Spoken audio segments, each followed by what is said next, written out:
aposto que muitos de vocês aqui já foram para casa, saíram de um cinema querendo cortar o cabelo como de alguma atriz ou até mesmo usar um casaco, comprar um casaco igual de um protagonista que vocês viram no filme. Até mesmo às vezes começaram a utilizar uma cor que nunca haviam utilizado antes, simplesmente porque a viram no filme e ela simplesmente ressoou. Bom dia, eu sou a Rafaela Cordeiro e hoje eu vou contar para vocês uma das maiores parcerias da cultura moderna, que no caso é a moda e o cinema. Bom, eu aposto que muitos de vocês já saíram de um cinema depois de terem assistido Bonequinha de Luxo, ou até mesmo tendo assistido em casa mesmo, querendo cortar o cabelo como da Audrey Hepburn, ou até mesmo tendo assistido o filme de James Dean e querendo, sabe, comprar o casaco dele, aquele casaco de couro que traz toda aquela magia rebelde dele mesmo. Até mesmo vocês provavelmente já assistiram vários filmes querendo comprar roupas igual aos personagens, querendo cortar o cabelo, fazer uma maquiagem igual desse personagem. Bom, tudo isso é a magia da moda no cinema. Basicamente, essa é uma junção muito famosa e uma junção muito incrível mesmo. É uma das parcerias mais incríveis da cultura moderna, como eu disse anteriormente. E bom, tudo isso acontece não por magia, mas sim por algo muito pensado e muito estratégico mesmo. Bom, vou começar contando para vocês onde tudo isso começou, que foi no cinema mudo em 1920, onde o cinema mudo nos ensinava a sonhar em preto e branco. Mas ele não apenas nos ensinava a sonhar, ele também nos mostrava as nossas primeiras estrelas, como por exemplo Louise Brooks com seu curtíssimo corte à la garçonnet, que vocês podem olhar e pensar, nossa, mas é apenas um corte de cabelo. Mas naquela época não. Naquela época foi basicamente um manifesto, onde a Louise Brooks, com esse corte, basicamente falava para todas as mulheres da época que elas poderiam ser donas do próprio corpo e poderiam ser ousadas também. Bom, além disso, com a chegada do som e com a ascensão de Hollywood, tudo isso mudou. Basicamente, os estúdios perceberam que poderiam vender muito mais do que apenas um ticket para você ir assistir um filme no cinema. Eles poderiam vender basicamente um estilo de vida. E os vendedores seriam figuras como, por exemplo, Clark Gable, que em Aconteceu Naquela Noite não utilizou uma camiseta por baixo do paletó e nos Estados Unidos ocorreu uma queda de 80% na venda de camisetas. Então, basicamente, um único homem em uma única cena acabou causando uma mudança no guarda-roupa de uma nação inteira. Além disso, em 1960 estava acontecendo um boom no mundo inteiro.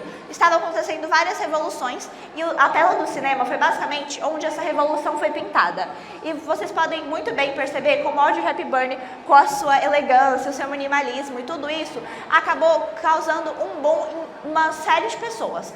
Mas ao mesmo tempo, numa coisa completamente oposta, basicamente, a Audrey Hepburn, nós também temos a Jane Fonda, que representou uma mulher extremamente sexualmente deliberada e com vestidos de placas de metal da Paco Rabanne. E basicamente isso marcou essa nova geração do cinema. Além disso, nós também podemos trazer o exemplo do Coringa, que basicamente, no início do filme, Arthur Fleck utiliza roupas largas, surradas, sem cor, sem vida, basicamente mostrando sem falta de confiança ele era. Suas roupas eram grandes para mostrar que o mundo inteiro era grande demais para ele. Ele sentia que ele era muito pequeno nesse mundo tão grande. E bom, conforme o filme vai passando, vocês podem perceber que as roupas ficam mais coloridas, mais justas, mais próprias para ele mesmo. E basicamente tudo isso acontece porque ele foi se tornando Coringa e ele foi ganhando mais confiança, ele foi exalando confiança realmente. Com isso, as roupas dele mostram exatamente a mesma coisa, que ele conseguiu ganhar muito mais confiança com isso. E com todo esse exemplo, vocês podem ver como o figurino pode mudar completamente a personalidade e o estilo de uma pessoa. Além disso, o figurinista, ele não é apenas um detetive. Ele basicamente vai ser tudo o que o personagem precisa.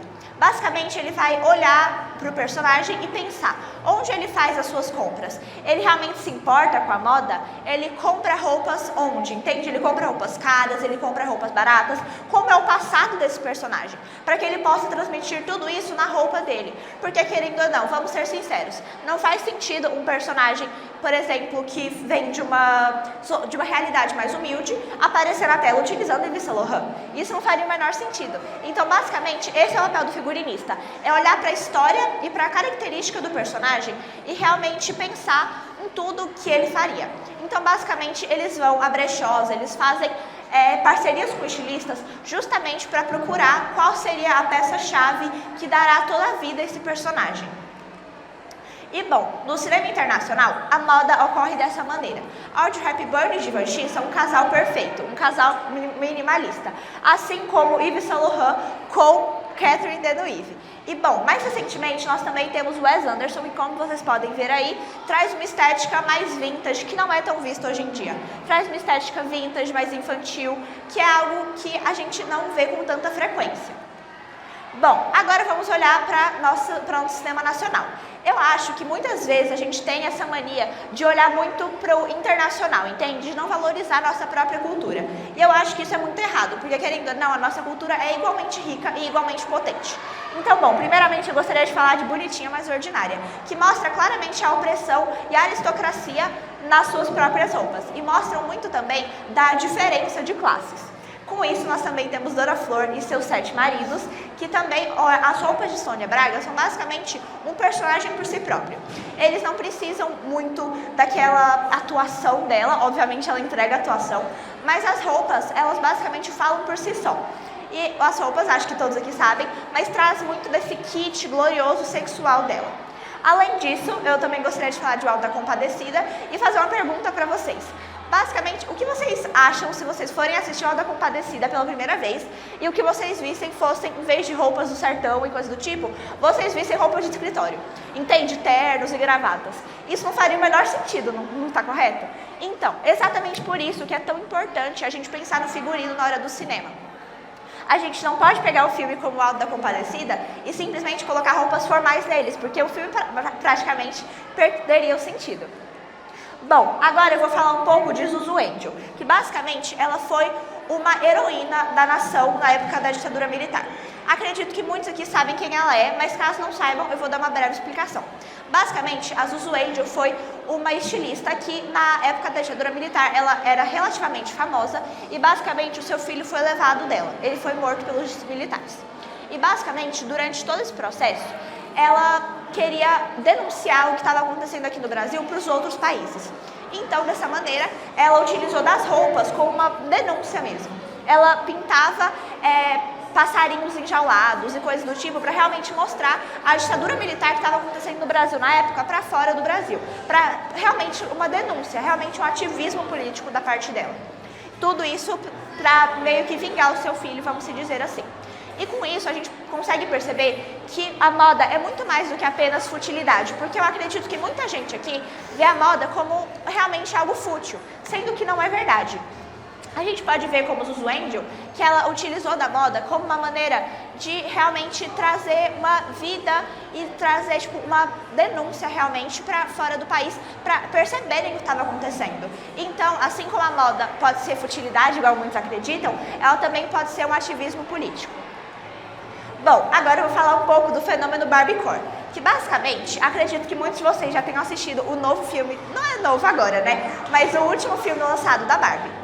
Bom, depois daquele filme lançar, eu acredito que muitos de vocês começaram a utilizar muito mais o rosa do que utilizavam anteriormente. Até porque teve aquele movimento da gente utilizar rosa para assistir o filme no cinema e etc. E antes disso, o rosa era muito ligado à questão da infantilidade, entende? A questão das pessoas, das crianças e coisas do tipo.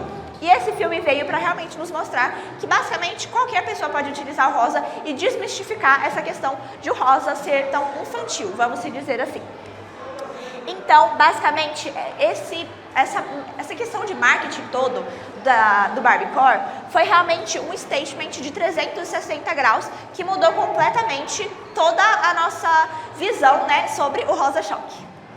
Bom, agora eu gostaria de falar um pouco sobre a série Euforia, que basicamente foi algo que, na minha visão pelo menos, mudou muito a questão dos jovens da geração Z, né, se vestirem. Porque, por exemplo, durante o tempo da pandemia, a gente conseguia muito ver que muitas pessoas estavam utilizando dessa série como, por exemplo, até como festa de aniversário, tema de festa de aniversário mesmo, utilizando as roupas da Mad, que a gente via muito, tanto que virou uma febre total aquele vestido da Mad com as luvas. E, basicamente, esse ciclo todo que acontecia de uma moda que estava nos Estados Unidos vir até o Brasil, que antes levava anos, hoje em dia leva semanas com o advento das redes sociais. Bom, e a moda vai muito além da estética. Em Matrix, a gente pode ver que eles utilizam esses casacos de couro e esse tipo de coisa extremamente futurista mesmo, que é para realmente remeter essa coisa de que eles estão à frente do nosso tempo, entende? E as pessoas utilizam muito isso como uma maneira de perceber as matrizes da própria vida. As pessoas utilizam essa jaqueta de couro para sentir um pouco mais desse filme, vamos dizer assim. Um pouco mais como se elas estivessem vestindo uma espécie de persona, vamos dizer assim, para sair da própria realidade, para você conseguir ser uma nova pessoa e dessa maneira conseguir, vamos dizer, que sair um pouco da mesmice de todo dia. Bom, agora, basicamente para finalizar, eu gostaria de fazer um pedido para vocês. A próxima vez que vocês assistirem um filme, vocês vão realmente prestar atenção nas roupas daquele personagem. O que a roupa quer dizer sobre ele? Como, por exemplo, Blair Waldorf de Gossip Girl, que eu acho que muitos aqui devem saber quem é, porque ela é muito famosa. Ela utiliza roupas, vamos dizer assim, certinhas, roupas mais, nada tipo mostrando muita pele, coisas do tipo. Principalmente porque ela quer passar muito essa imagem de uma boa moça, de realmente uma moça rica e coisa do tipo. Então, basicamente, vocês vão olhar para um filme, olhar para as roupas daquele personagem e pensar como o figurinista pensou. Se ele pensou onde que ele faria compras, se ele pensou o tipo de roupa que esse personagem ia gostar, e não apenas isso. Eu gostaria também que vocês olhassem para o guarda-roupa de vocês e olhassem, nossa, essa roupa aqui eu não uso faz muitos anos, por que eu parei de usar? Vocês vão olhar as roupas que vocês utilizavam há muito tempo atrás e as roupas que vocês utilizam agora. Muito provavelmente, o seu estilo, ele acabou mudando conforme você foi amadurecendo. Suas roupas se tornaram mais maduras, suas roupas se tornaram mais sérias, provavelmente. Começaram a dizer mais sobre a sua personalidade. Porque, querendo ou não, as roupas, elas não querem dizer apenas sobre o que você quer mostrar. Elas querem muito dizer sobre a sua identidade, sobre quem você é no seu interno, sobre o que você gosta.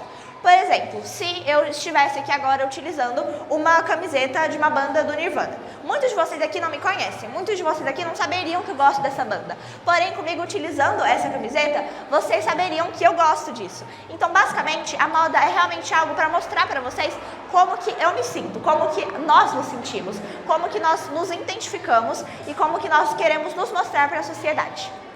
E foi isso, muito obrigada!